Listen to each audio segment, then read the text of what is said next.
Assalamualaikum warahmatullahi wabarakatuh. Di video kali ini saya akan menjelaskan tentang prinsip-prinsip dalam pelatihan untuk memenuhi tugas dari Bapak Eko Andi Susilo mata kuliah TIK, yang mana sudah disusun oleh Fathur Rahman Fauzi, yaitu saya sendiri bersama Catur Dedi Kusuma. Kita langsung kepada pembahasan. Di sini ada 3 yang harus kita bahas.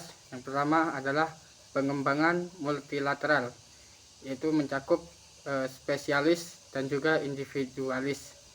Terus yang kedua ada perencanaan dengan derajat, yaitu menerangkan tentang individualis beban dan juga memperhitungkan perbedaan gender. Dan yang terakhir ada berbagai varian latihan, yaitu tentang pengembangan model latihan dan juga peningkatan pembebanan. Dari peta konsep yang sudah kita lihat tadi, kita masuk pada materi pertama, yaitu pengembangan multilateral.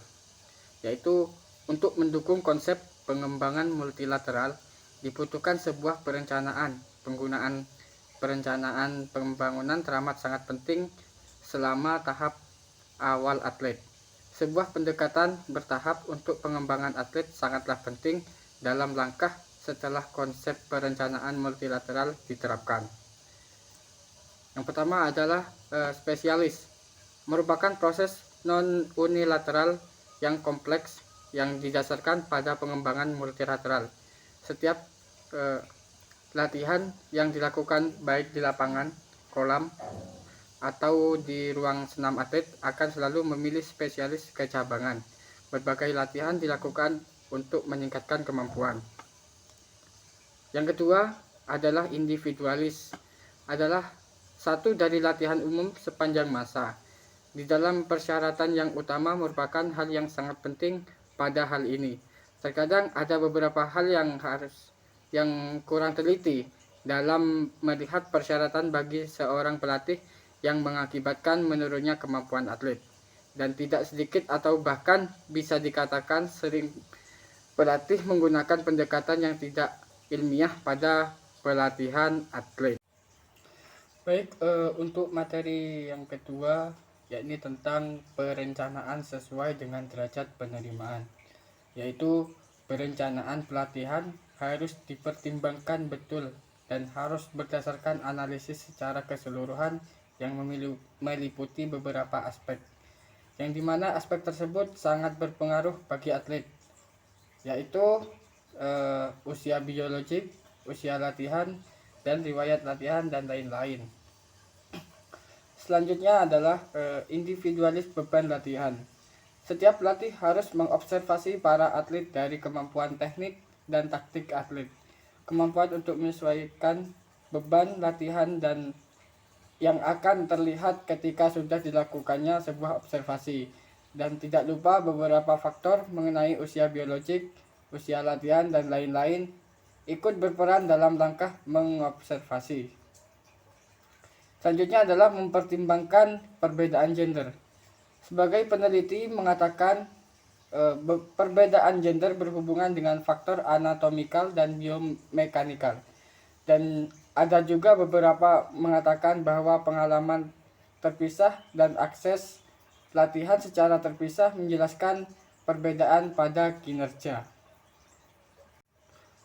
Baik, yang terakhir materi kita kali ini adalah memasukkan berbagai varian latihan.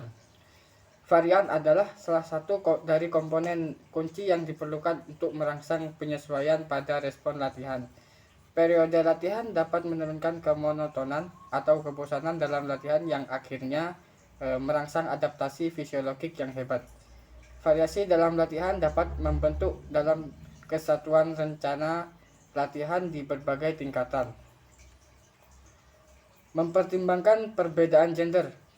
Program latihan diperbolehkan untuk diimplementasikan, analisis, pengukuran, dan modifikasi dari rencana latihan mengikuti kondisi visi dan parameter digunakan khusus meningkatkan kemampuan atlet. Pengembangan model latihan bersifat jangka panjang dan kontinu. Selanjutnya, peningkatan pembebanan. Peningkatan penampilan atlet mengalami peningkatan selama 50 tahun terakhir. Peningkatan penampilan berhubungan langsung dengan hasil dan banyaknya serta kualitas yang dicapai atlet selama latihan. Tahapan beban latihan yang tepat akan ditingkatkan secara bertahap. Hasil akhirnya dalam peningkatan kapasitas penampilan. Semestinya tahapan beban latihan berkaitan dengan peningkatan penampilan atlet. Baik, selanjutnya adalah mengartikan rangkaian paradigma pembebanan. Paradigma mengartikan rangkaian juga mencatat pada rangkaian sistem yang berurutan. Banyak terdapat metode untuk mengimplementasikan tipe paradigma pembebanan ini. Tetapi metode yang banyak digunakan adalah menggunakan 4 blok microcycle di mana satu penekanan yang lain. Selanjutnya adalah pembebanan datar. Paradigma pembebanan datar digunakan hanya pada advance, berpengalaman, dan atlet pelatih tingkat tinggi. Model pembebanan datar disarankan dilakukan hanya pada tahap pertengahan masa persiapan saja. Dalam subfase persiapan umum, 2 tipe dari langkah pembebanan. Tujuan latihan dari persiapan masa umum adalah menyempurnakan peningkatan progresif dalam pembebanan latihan melalui penggunaan model langkah pembebanan. Baik, untuk pembahasan yang terakhir yaitu rangkaian dari pembebanan latihan. Salah satu hal yang penting dari periodisasi latihan adalah rangkaian pembebanan latihan. Rangkaian terjadi dengan semestinya.